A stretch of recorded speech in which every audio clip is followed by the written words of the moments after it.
Егемендүү Кыргызстандын тарыхында милиция менен элдин ортосундагы кагылыштар болгон фактылар бир топ экендигин айтсак болот. Бир чети бийликти коргойм деп, экинчи жагынан бийликти коргоп калуу аракетин көргөндөрдүн куралына айланып, акырында элдин колуна салынып, милициянын атына көө жаап, жаманатты кылган окуялар көп эле болгон. Мындай фактылардан арылып, биз мындан ары Ички иштер министрлигинин системасында мамлекетке кызмат өтөп жаткан жааттагы ушул кызматкерлердин ишин кантип жакшыртабыз, жалпы эле ушул системаны жакшыртуу жолдору каякта деген маселе менен бүгүнкү ой ордону уюштуруп атабыз. Ал эми жогоруда биз белгилеп өткөн фактылардын айрым элестерин азыр биз экрандан көрүп алсак, андан кийин темага кайрылабыз.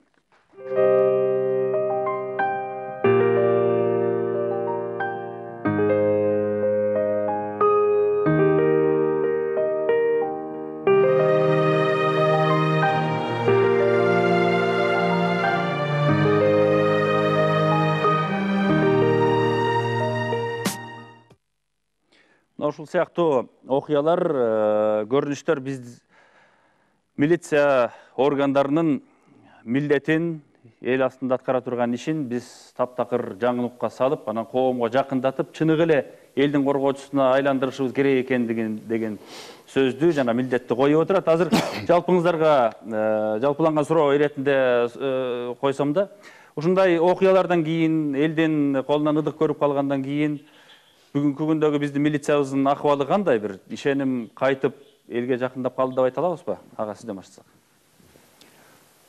Негизи ушул азыр окуяларды көрүп туруп айткыбыз келет да, кыргыз милициясы канча 90 жылдык мааракесинде майрамдадык, ошондон бери жүрүп отуруп карасаңыздар, ысыгына да, суугуна дагы элдин көйгөйүнө ушу милициялар гана аркалап келгенин көрүп жүрөбүз.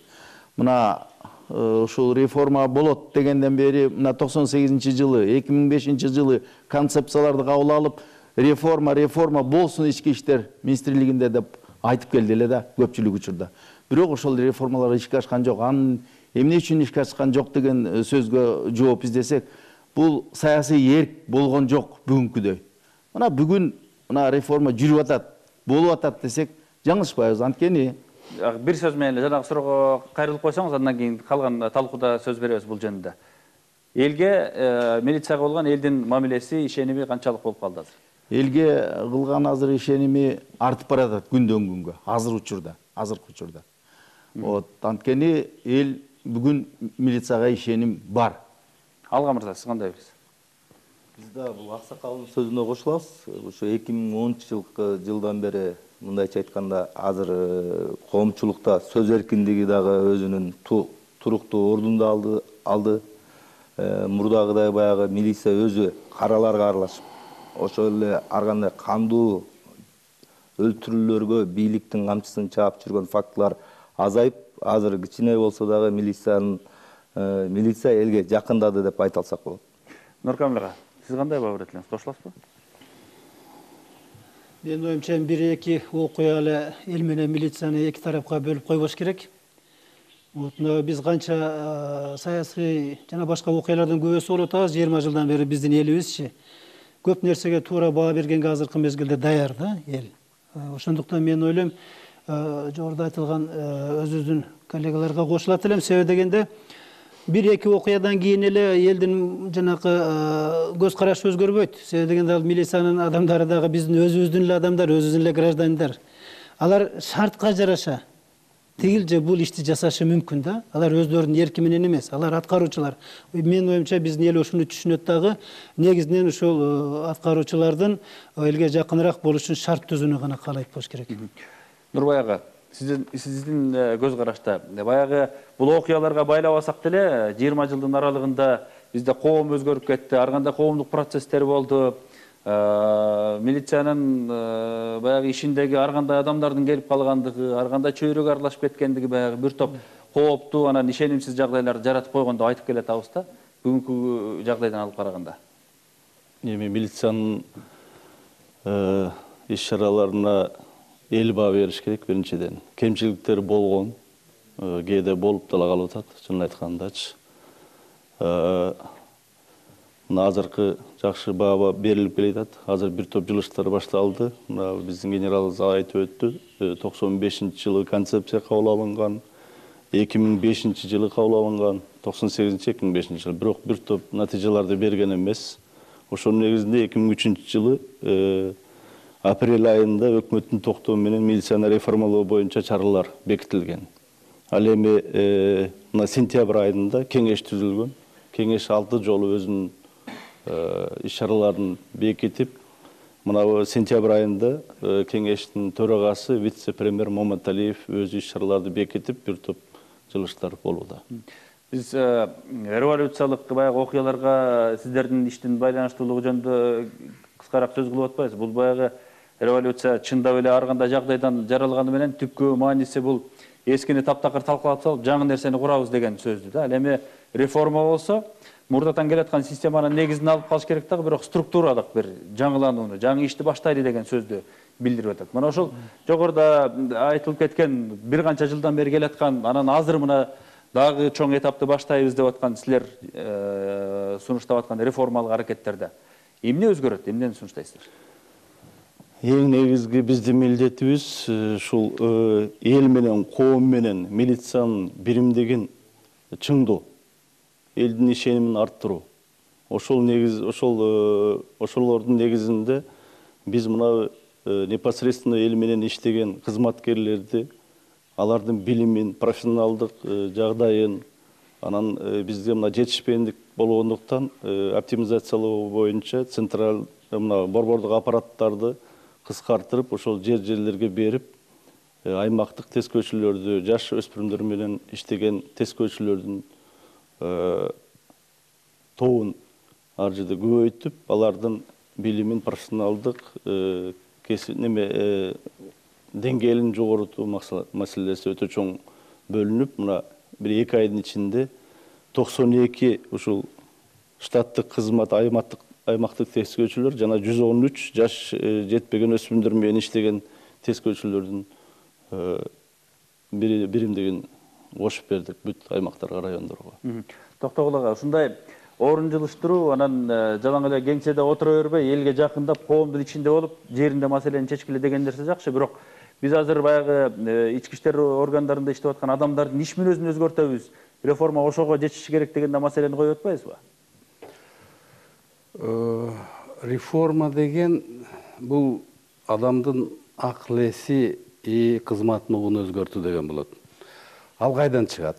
Биз жалпы мамлекетти реформаладык. Мына мисалга мамлекет башкаруу жолунда бизде 3 бутактуу бийлик пайда болду. Бизде конституция пайда болду. Реформа бул мамлекеттик башкаруу системасын жалпы жонунан башталат. Ошонун эң көрүнүктүү реформасы бул укук коргоо органында болот. Эгерде сот системасы өзгөчө бутак болсо, алардын системасы өзүнчө болот. Бирок алардын иши жалпы укук коргоо органдарынын чырмашкан. Демек, бүгүнкү күндөгү реформа айтылып аткан бул жаңы капиталисттик доордун кызыкчылыгын сактоо болуп эсептелет. А эми эл менен биригип, эл менен жакындаш деген сөз бул чынында туура деле эмес. Анткени милицияда иштеген адамдар законго гана баш ийиш керек. Биздин парламент законду кабыл алдыбы, ошондо законго баш ийип өз милдетин аткарыш керек. Мына айта кетелик. Бүгүнкү күндө милицияда, коопсуздук комитетинде, куралдык күчтөрүндө мыйзамдарында жазылып турат. Ал кызматтарда саясатташкан партиялык эч кандай орун болбош керек. Кызматкерлери партиянын мүчөсү болбош керек деп турат. Эмнеден бул чыккан нерсе? Анткени бири-бирине таңуулап, тигини кыласың, муну кыласың деген болбойт. Закондон чыкпагандай иш болуш керек. А негизги реформанын жолу бул бүгүнкү күндөгү конституциянын талабын, мыйзамдын талабын эл арасына туура сактап, ошону так аткарууда болот. Мына ошондо эл сыйлайт. А бүгүнкү күндө милиция бүгүн 83-87% кылмышкерликтин бетин ачып аткандан кийин ал элдин мүддөсүн аткарып аткандын белгиси болуп эсептелет. Алардын менчигин, жанын, кол тийбестигин сактаган. Рахмат. Бүгүн биз эгерде реформа жөнүндө сөз кыла турган болсок, албетте бул студияга Мен оюмча чоңураак кызматтагы кишилер чакырылыш керек болчу. Ошолор мына ушу ички иштер органдарынын стратегиясын, реформанын негизги багыттарын, анын тактикасын билген кишилер келиш керек болчу да. Мен оюмча азыр мына урматтуу министрдин орун басарынын сөзү айткан фактылар. Булар ошо милициянын азыркы мезгилдеги ишин жакшыртууга болгон аракеттер да. Ошондой катары баалаш керек. Ал эми эгерде биз реформа жөнүндө сөз кылып болсок, аны биз мындай структуралык жактанбы, стратегиялык жактан, тактикалык жактан деп ошону талкуулашыбыз керек да. Албетте бул өтө бир чоң мындай талкууну талап кылат да. Азыр эле айтып кетишпедиби? Бир нече жылдардын аралыгында мындай аракеттер болгон, бирок белгилүү ар түрдүү себептерден улам жанакындай ишке ашпай калган ошонун бири жана саясий эрктин жоктугу деп, мүмкүн дагы бир башка бир себептер да болушу мүмкүн. Биз ошол багытта кетишибиз керек эле. Ал эми жанакындай милициянын ишинин көрсөткүчтөрү бул башка тема болуш керек да азырынчачы. Мен албетте да, бирок кандай болбосун биздин ички иштер министрлиги өзүнчө болуш керек. Бул биздин коомубуздун бир бөлүгү, элден ажырагыс бир түшүнүк бул сөзсүз түрдө болуш керек. Ошон үчүн теманын менин оюмча багыты ошол жакка кетиш керек. Ал эми эл менен милициянын мамилесин ал өзүнчө мамилени кандай нерсеге алып келип, кандай деңгээлге алып келиш, бул башка нерсе. Ошол багыттарда талкуулашыбыз керек. Таптакыр туура эмес го дейм. Себеп дегенде биз структуралык, системалык өзгөртүүлөр киргизип алсак, ошого жараша кызматкерлерди башкарабыз, ошого жараша ишти уюштурабыз деген нерселер байланыштуу. Жок, жанакындай комплекстүү иш-чаралар белгиленип туруп, ал бекитилиш керек да.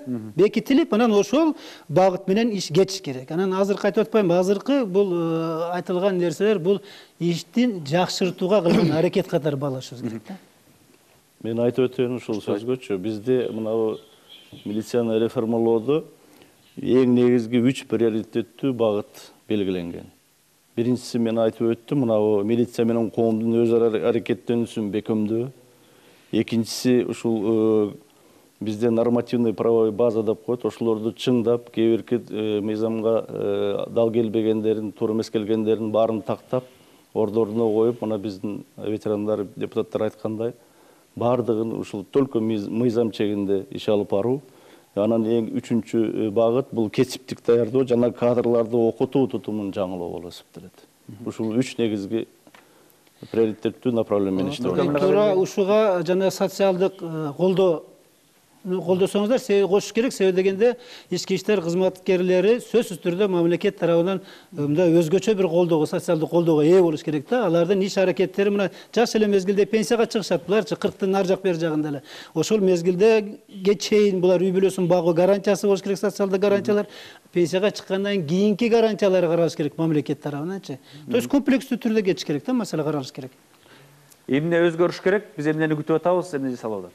Мисалы азыр Токтогулак айтып кеткендей, баягы элге жакын болуу деген сөздү биз мындай саясий өңүттө мындай түшүнүшпөшүбүз керек да.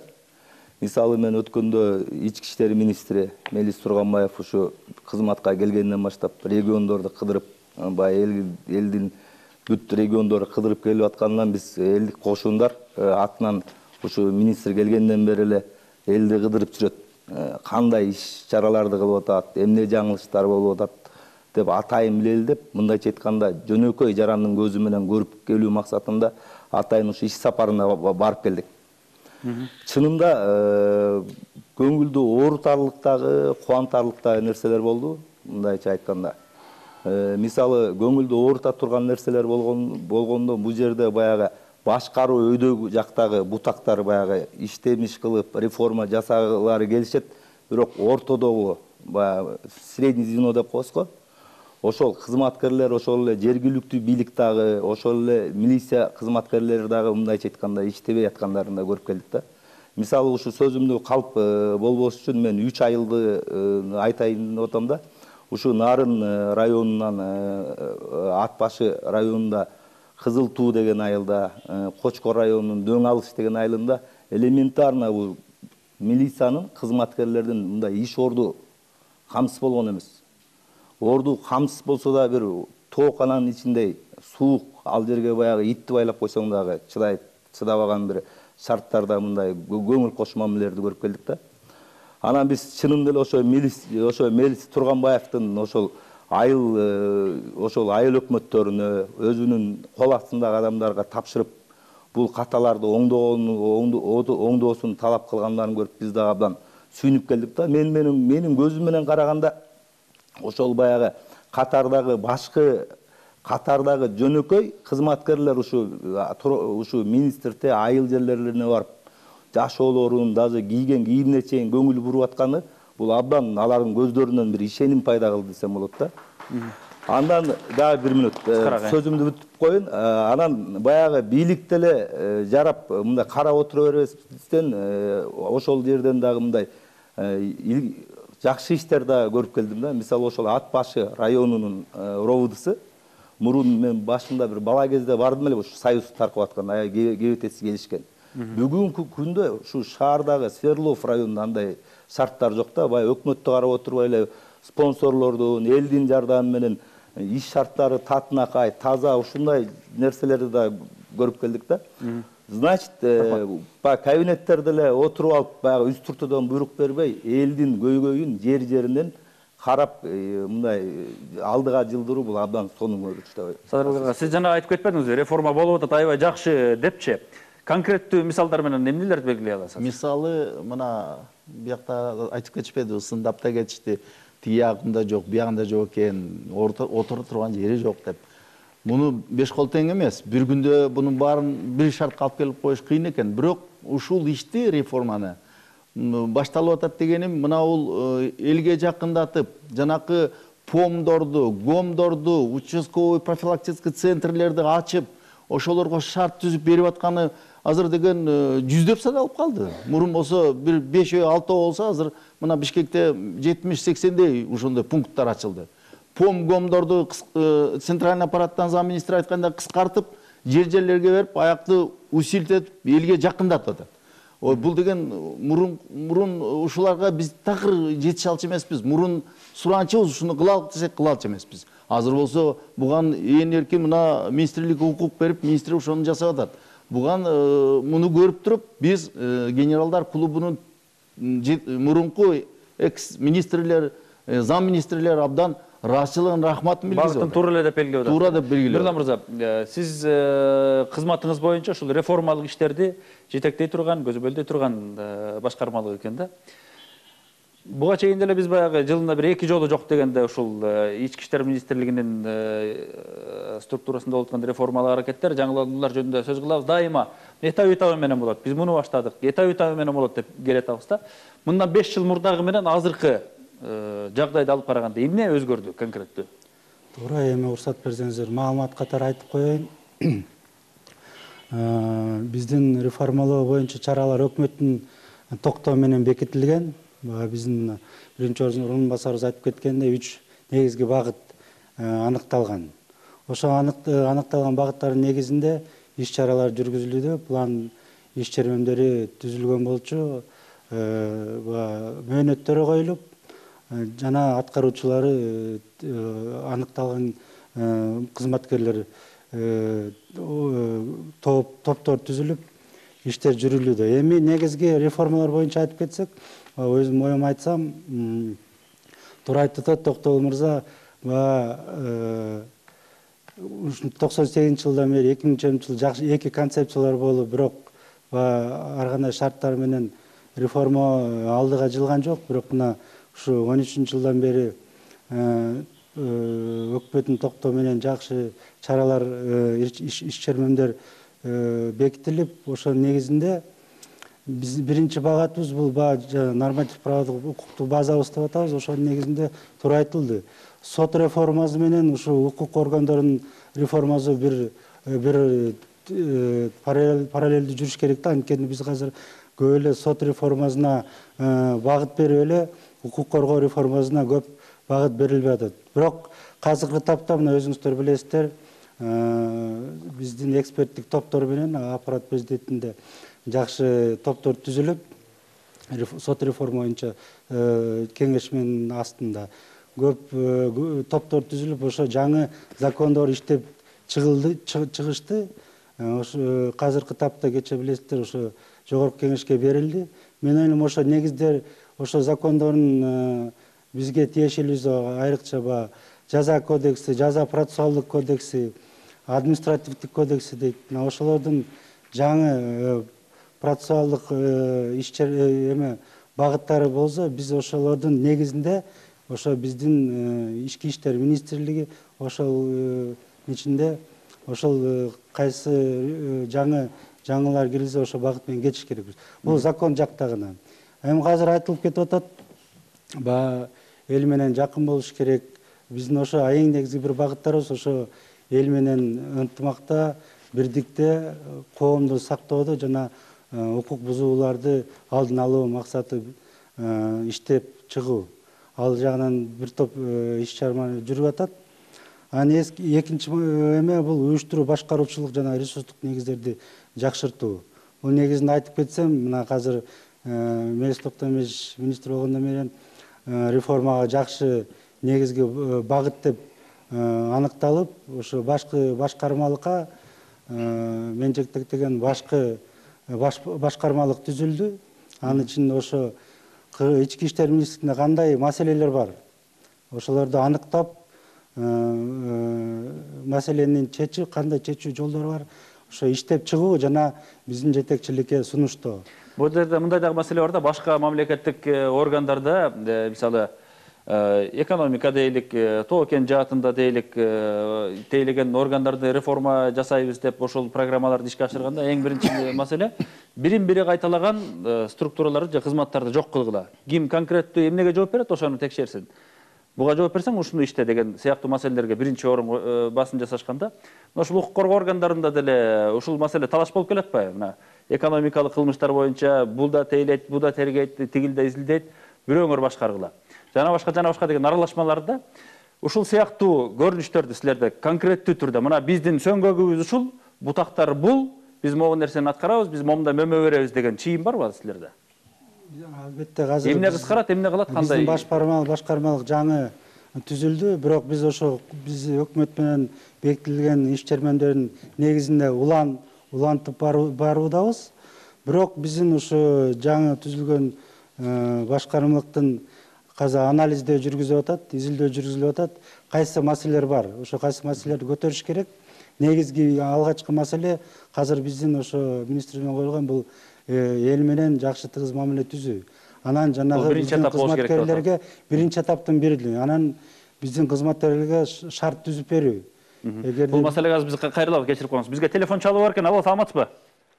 Алло, саламатсызбы? Саламатсыз, туруңуз. Өзүңүз тааныштырып коюңуз.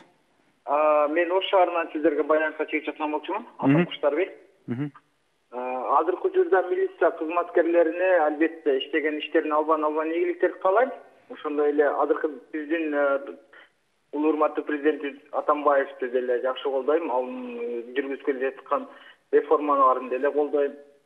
Алардын катарында ушул милиция кызматкерлери эл мененби деген суроого мындайча суроо бергим келип жатат да. Алдыңкы биз могул Атамбаевга чейинки келип кеткен Бакиев жана Акаев президенттерине болгон кылмыш иштери азыркы учурда ачылдыбы же канчалык деңгээлде чындыкка чыкты? Эгер эл менен болгонбуз ошону чынын айтып кетсе жакшы болмок. Бул эми башкы прокуратуранын мойнунда ошол структура жүргүзө турган маселе. Биз сөзүбүздү улай берелик. Азыр реформалык программалардын ичинде турган нерсе бул коопсуз шаар деген долбоор эле. Бул долбоор азыр тагдыры эмне болуп атат? Эмне милдет чечиш керек азыр? Рахмат. Бул долбоор коопсуз шаар долбоор болот деп аталат. Буякта азыр айтып кетишпедиби? Системалык подход керек, системалык реформалоо керек деп. Ошол системалык реформалардын бири бул азыркы кезде ички иштер министрлигинде кызматтар бар да. Мисалы үчүн мурда маалымат аналитикалык борбор бар болчу, жана 8-чи башкы башкармалык бар болчу. Ал 8-чи башкармалык связь тарабында жүргүзгөн иштер кызматтарын кылышчу. Аналитикалык борбор болсо бул маалымат база данныйлары ошол жерде бар болчу. Азыркы кезде ошо эки службаны кошуп туруп бул база даныкты элдер кызматтар ички иштер министрлигиндеги службаларга баарына ошол связь аркылуу жеткизүү планда азыр бизде планда бар да. Ошол негизинде биз мамлекет жеке өнөктөштүк долбоорун эметип разработка кылып чыгардык. Азыркы кезде тендер акыркы этабы болуп жатат. Бул тендердин 5 компания чыкты. Ошо 5 компаниянын ичинен мамлекет жеке өнөктөштүк негизинде ошол кайсы компания эң жакшы сунуштарын берсе, ошону тандап алып туруп, андан ошо менен ички иштер министрлиги бул эң негизгиси кайсы маселени чечип эмне бериш керек? Эң негизгиси бул коопсуз шаар. Бул долбоору республикасынын аймагында видео байкоо, фото жана видео аныктоо, фото жана видео таануу автоматташтырылган тутум жайылтуу боюнча окуяларга ички иштер органдарынын тарабынан ыкчам чара көрүү, кылмыштуулукта алдын алууда, ага бөгөт коюуда жана бетин ачууда шарт түзө турган долбоор. Айтор, биз шаардын ичин видео, фото аппаратуралардын жардамы менен бир борбордон көзөмөлгө алып, кайсы жерде кокустук катталып атса, силерге маалымат берип, ошол замат ыкчам аракет көрүүнү чарта бериш керек экен да. Бизге телефондук суроо бар экен. Алло, саламатсызбы? Алло, саламатсызбы? Саламатсыз, суроңуз. Бере берейинби? Саламатсызбы? Мен берейин деген суроомуна Ош базардын тегерегин бир иретке келтирсе. Мурда мына Мелис Турганбаев министр болгондо аябай көп сомун кылып койду эле. Эми кайрадан ал жумуштан кеткенден кийин кайрадан барды. Сиз тескерисинен айтып болдуңуз. Базарынан эле сурай берип атам, асырануу урматынан. Бир порядкалап койсо, басканга неме жок. Түшүндүк, сурооңузга рахмат. Мелис Турганбаев буга чейин Бишкек шаардык ички иштер башкармалыгын жетектеп келип, азыр болсо министрликке келди. Мен сиздин сөзүңүзгө тактоо киргизип коеюн. Комментарий кыласызбы? Реформа боюнча айтылып аткандан кийин мына биздин урматтуу депутатыбыз аябай чоң маселени көтөрдү. Социалдык жактан камсыздоо маселесинчи. Биз мына реформаны баштаардын алдында бир топ министрлерди, мурдагы министрлерди, бир топ генералдарды чакырып, эмнеден баштайбыз дегенде, алар бардыгы биринчи финансы жактан, материал жактан жардам болбосо эч кандай реформа болбойт деген чечимге келишкен.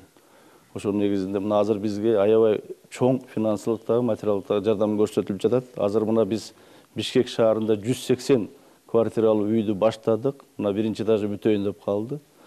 Буга уже өкмөт тарабынан, президент тарабынан жардам берилип, финансы жак бөлүндү. Ошондой эле 222 квартиралуу Ош шаарында квартира ушу кызматкерлерге башталды. Бир топ финансылык чоң жардам берилип жатат. Мына былтыр айлык маналар көбөйдү. Мен оюмча бир топ өзгөрүүлөр болот деп ойлоп. Түрткү бериш керек, жакшыртганга. Жанагы мен айткан маселе боюнча, биз ички иштер министрлигинин сөңгөгү ушул, аларга могул структуралар карайт, ушул баардыгы чогулганда ички иштер министрлиги деген даракты көрсөтөт деген чыйын кандай болуш керек деп ойлойсуз? Ички иштер министрлиги өзүнүн арасындагы ичиндеги реформаны өзү жасай албайт да. Бул сөз түрдө мамлекеттин колдоосу менен болуш керек, өкмөттүн колдоосу менен болуш керек. Ошону менен бирге эле азыркы сиз айткандай, тигил же бул структураны департаменттин же болбосо башка бир бөлүкчөнүн милдеттерин өкмөт аныкташ керек. Өкмөт аныктап бериш керек. Ички иштер министрлиги маселе мынау маселелерди ушул багытта иштейт. Айталы экономикалык маселелер боюнча жанакы Финпол деп коет эмелде. Ошол иштейт дегендей кылып туруп, ошону так бөлүп бериш керек да. Өкмөт. Ал эми өкмөттүн мамилеси эгерде, өкмөттүн жетекчисинин, мамлекеттик жалпы эле бийликтин мамилеси жанакындай кош көңүл боло турган болсо, анда бул жанакы нерсе кайталана берет. Министр бүгүн бар, 1 жыл иштейт, 2 жыл иштейт дегендей, анан алмашат, анан жаңыдан баштайм дейт. Ушундай аракеттер боло берет да, өзүн өзү алаксытмайчы. Мына айлыктар боюнча мына парламент 30%ке көбөйтүп берди болуш керек айлыкты. Бирок өкмөт кандай позицияда туруп атат ушунда? Жанакындай тарифтерди, надбавкаларды жоюп, башка нерселерди өйдөлдүр келтирип, жанакы сумма өзгөрбөйткө алып келип койду да. Көбүнчө мен мына райондук деңгээлдеги кызматкерлер менен сүйлөшсөм, райондук деңгээлдеги кызматкерлердин башчысынан башкасына айлыктары иш жүзүндө көбөйбөп, чөнтөккө түшүп турган акчасы. Мына мугалимдерди да ошондой кылганбыз. Мына айлыгыңарды көбөйттүк, начисление деп туруп, анан проценттерин, надбавкаларын, кошумчаларын жок кылганбыз да. Жыйынтыгында ошондой келет. Эми ошондой өкмөттүн мамилеси ушундай боло турган болсо, бир жактан бул МВД өзүнчө аракет жасап атса, аны түшүнбөгөн өкмөт, жанагы финанс министрлиги, жошордо экономисттер башка багытта иштеп атса, аны кандай жыйынтык болушу мүмкүн? Андай жыйынтык болбойт да. Ошон үчүн мен айтып атам, бул реформаны өкмөт же болбосо мамлекет башчысы же жалпы түрдө бир чоң бир мындай структура өзүнүн көзөмөлүнө алып, анан комплекстүү аракеттер жасаш керек да. Ансыз бир ведомство өзүнүн ичиндеги реформаны өзү жасай албайт. Бул өтө кыйын иш. Канчалык каалаган күнүдө. Себеби дегенде, булар ар дайым мамлекеттик колдоого муктаж нерсе, категориядагы адамдар булар. Азыр телефонду алып коеюнчу. Алло, саламатсызбы? Алло. Саламатсызбы, өзүңүз тааныштырып сураңыз.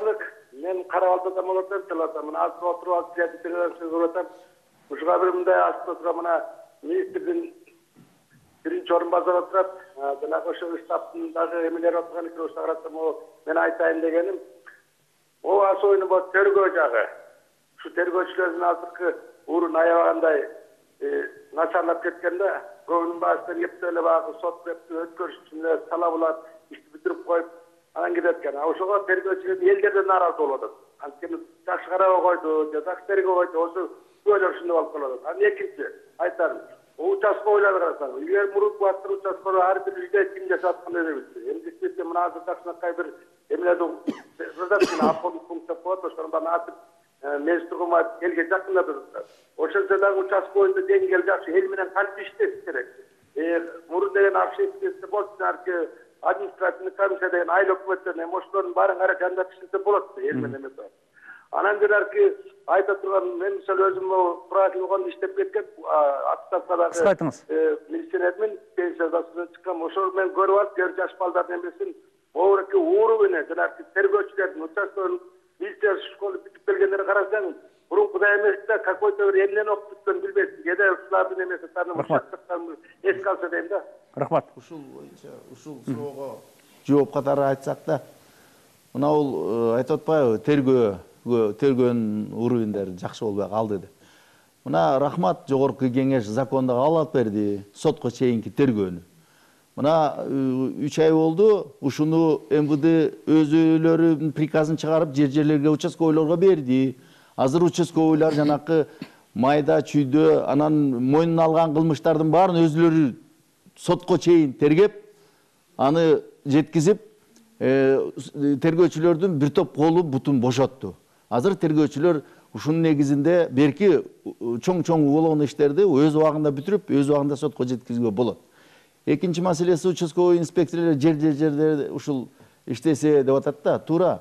Мына бул участковый инспекторлорду буга чейин деле ушу эл менен жакын болгула, эл менен иштегиле, элге отчет бергиле, элдин астына чыккыла деп министрликтер дайым коет. Азыркы министр дагы катуу коюп атат бул туурасында. Могу участковыйлардын, инспекторлордун окутуу борбору, мына школа милиция деп койчубуз, Кызыл аскердеги. Ушул жоюлуп калды да, тилекке каршы. Мына ушуну жойбой, ошол жерден участковыйларды даярлап, жанакы жаш өспүрүмдөр менен иштеген участковыйлар даярлап, анан ошолорду жерлерге жиберсек жакшы болот эле да. Ушул туурасында өкмөт бир көңүл уруп, ошону кайра ачып койсо жакшы болор эле да. Сураңыз. Саламатсызбы, мен суроом зам министрге да. Азыркы биздин милициялардын айлыгы өтө аз да, көтөрсөк деле аз бирок. Эмне дегенде аздыгынын айынан тоолуу райондорго участковыйлар бара албай атат, маянанын аздыгынан. Ушу маянасын көтөрүп, бир 15 миңге чейин көтөрүп берсек болобу деген. Рахмат. Азыр жанагы депутатыбыз айтып кетпедиби? Кайра эсепте жүргөндөн кийин өзгөрүү болбой калды деп. Тагын айтып койсоңуз. Бир топ эле жылыш болду. Андай ошол эле болбой калды дегенде эмес алыспыз, шын айткандачы. Кошулду, бирок чындыгында бир аз маселе туура эле коюлуп калды. Кийин баягы жогорку кызматта көп иштегендердики бир топ көбөйүп, жаңы келгендердики ошол эле орунда калып калды десек болот. Бир аз кемчиликтер болду, видимо дагы карап көрөбүз. Но мен айтайын деген оюм, милицияны реформалоодо биз өзүбүз эле ички иштер министрлиги реформалап коебуз дегенде мен өтө алыстамын. Айтайын дегеним, мамлекеттин бардык институттары, областтык масштабта, райондук масштабта, жергиликтүү өз алдынча башкаруу органдары менен бардыгы менен бирдикте гана иштесек гана реформа болот. Себеби айтайын дегеним, мына азыр көп айылдык жергиликтүү өз алдынча башкаруу органдарынын жетекчилери бизге жардам бере баштады. Бир эле пример айтып кетсем, мына Баткенде азыр баштап атат жаңы жетекчилеричи. ар бир айылда бирден өзүнчө бул неме куруп берип үй участковыйларга, ар бир участковый жанында өзүнүн кабинети болуп туруп, ал мамлекеттики болуп, служебный болуп, ал жерден 2-3 жыл иштегенден кетсе, ал көчүп кетип ал жерден. Ал жерге барган адам үй бүлөсү менен барып, жашап, иштей турган условияны создап жаратып берсек гана ошондо жакшы ийгиликтерге жетишебиз деп ойдом. Анан ушул дагы бир көпчүлүк көтөргөн маселенин бири бул жана тергөө маселесине байлап атпайбы? Жана процент көрсөткүч деген балени кантип жоёбуз же өзгөртөбүз деген проблеманы айтып атышат да. Мына жакында эле Свердлов районундагы кызматкерлер Баткен жергесинде дагы окуялар болду. Кыйноо жолу менен, ар кандай жол менен эле баягы өзүнүн ишинин натыйжасын көрсөтөм деп эле эски ыкма менен эскиче иштеп атабыз. Ушул кантип жаңыланып, ушул кантип реформа болсун деп атат да. Уруксат берсеңиз, туура айтып атасыз, терс көрүнүштөр бар. Бирок азыр айтып аткан жанагы биздин телефон чалган суроолордогу, сиз айтып аткан маселелер дагы бул жанагы биздин жазык процессуалдык кодекстин ичиндеги камтый турган нерселер. Анткени азыр калып көрсөңүздөр, былтыр эле тергөөчүлөр эң негизги көп тергөөчүлөр баягы Ички иштер министрлигинде да эң негизги тергеген кылмыштары дагы ошо Ички иштер министрлигинин тергөөчүлөрү тергейт да. Анткени азыр ушу биздин жазык процессуалдык кодекс боюнча иштердин баарын жанагы материалдардын чечим кабыл алганын тергөөчү гана кылат. Ошо тергөөчүгө түшкөн нагрузканы карап көрсөк, бул биздин жанагы жакынкы өлкөлөрдү эле алсак, СНГ мурун Союз убагындагы мамлекеттер менен салыштырсак дагы биздики эң бийик экен нагрузкабыз.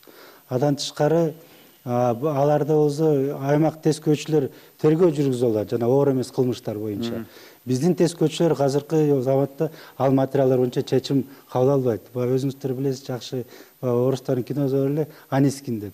Биздин азыр аймактык тескөөчү ошондой шарт берилген эмес. Алар өздөрү материал карай албайт, өздөрү ошо жана оор эмес кылмыштар боюнча тергөө жүргүзүп, жыйынтык чыгара албайт да, ошол маселелер бар. Ошон үчүн болгон нагрузка мен сан менен айтып коеюн, былтыр эле мына биздин тергөөчүлөр болжолу 23 000 иштер келген, 76 000дей материал карап чыккан. Ошонун баары тергөөчүлөрдүн үстүнө келген жумуш. Бул ошо эң негизги маселе, тергөөнүн сапаты, бул ошо тергөөчүнүн физикалык жагынан ошолорду карап чыгууга өтө ашыкча жумуш. Өтө ашыкча жумуш болуп, ошол негизги маселени жаратып атат да. Биз ал жагынан мына урматтуу генералыбыз айтып кетти. Ал маселени чечүүгө аракет кылганбыз. Былтыр жана алдын ала тергөө институтун киргизгенбиз жазык процессуалдык кодексине. Биз ошо министрлик демилге кылып, бирок азыркы күндө мен жана жогоруда белгилеп кеткендей, азыр жаңы жазык процессуалдык кодекси, жазык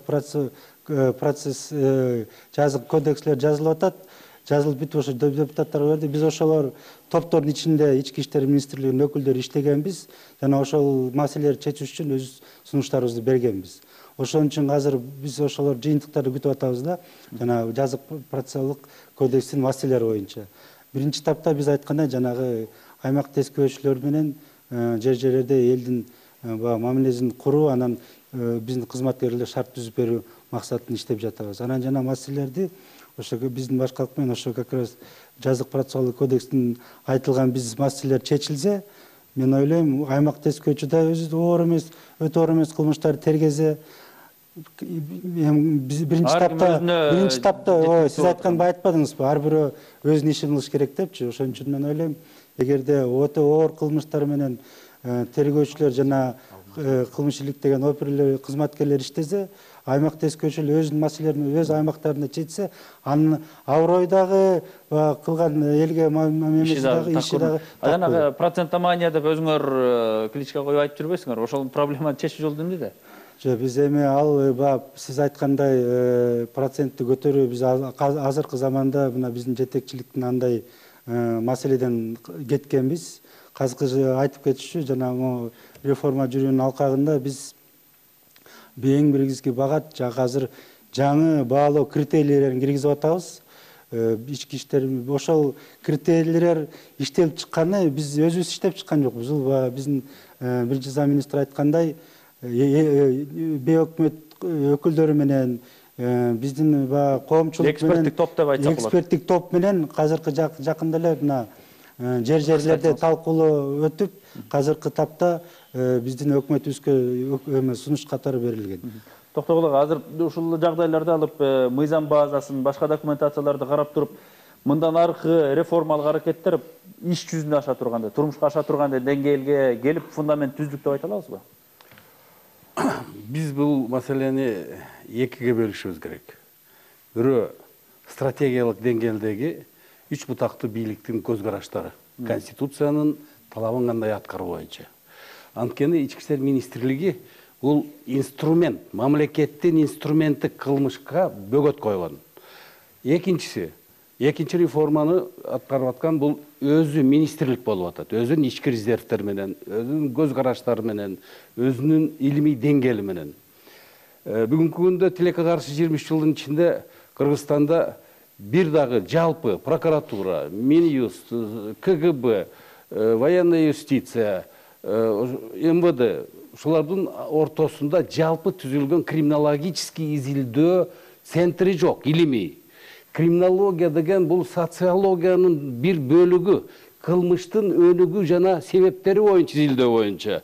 Биз аны чечмейинче биз эртеңки күнү бюджетти дагы аныктай албайбыз. Жана сиз айтып аткан статистика деген, кечирип коюңуз, судебный статистика бар, процент. Кесилгендин баары тең эсепте. Бизде жалпы мамлекеттик статистика бар. Ар бир иш козголгон, кайтарылган, аныкталган, акталган. Адагы кирет. Бирок жанакы погоня деген сөзүңөр, бул милициянын ишине эч кандай тиешеси жок. Бул ошол жерде иштеген оперативный кызматкерлердин, чала сабат, кара мүртөз тергөөчүлөрдүн, баягы кызыл жаялын кылып сабап, аны менен милициянын жетекчилери өзүлөрү күрөшүп атат. Андай кишилер болбош керек милициянын арасында. Ошондуктан жана процентомания эч кандай таасири жок. Эми 10 кишини сабайсың. Зато бизде прокуратура бар, надзорный орган. Ошондуктан биз бул маселени актуалдаштырбашыбыз керек. Бул боло калган фактыларды биз жойгонго аракет жасаш керек. Бул биздин кызматтагы брак десек болот. Брак. Именно брак. Алмаз кыскараак өтө. Мен ушул боюнча мына уруп сабап процентомания болуп атат, ошол процент жогору кылмышты ачты деген маселе болуп атпайбы? Мына уруп сабабас үчүн 21-кылымда азыр век техника деп коет. Биз деген азыр жаңы экспертизаларды киргизишибиз керек. Ошонун ичинде мына бетин ачыш үчүн кылмыштан ДНК экспертизаны жүргүзсөк, мына ушуну мамлекет колдосо, депутаттар колдосо, ошол Министерство внутренних делдин астына ошол ДНК экспертизаны ачса, канча деген азыр кылмыштардын беттерин наука менен ачса болот. Бөлөк мамлекеттерде мына ачылды. Казакстанда болсун, Россияда болсун, а бизде эмгичекте чекте жок. Ушул маселени колго алышыбыз керек. Рахмат, азыр депутаттын көзүнөн бир айта турган сөзүм бар эле да. Мына жакшы ушу депутаттын келгени. Бизге анткени биздин турмушубуздун чегин законодательдер, депутаттар чыгарат. Жаздыбы, аны аткарыш керек. Демек, бүгүнкү күндө мына биз айтып атабыз, баланча концепция болду тиги деп. Бир дагы финансы реформага бөлүнө элек. Мындан кийинкиде ошону эске алышыбыз керек. Мен сөздү кескенге аргасымын дагы. Мени милиция мени коргойт деп айтып коебуз, бирок азыркы заманда милиция бизди, ал эми биз болсо милицияны коргоп, эри шашкак иш жүргүзүп, коомдук чоң маселелерибизди бирге чече турган заман деп белгилеп койсок болот. Андыктан реформалык аракеттердин жылышын гана көрүп туралы деп коштошобуз. Саламатта туруңуздар.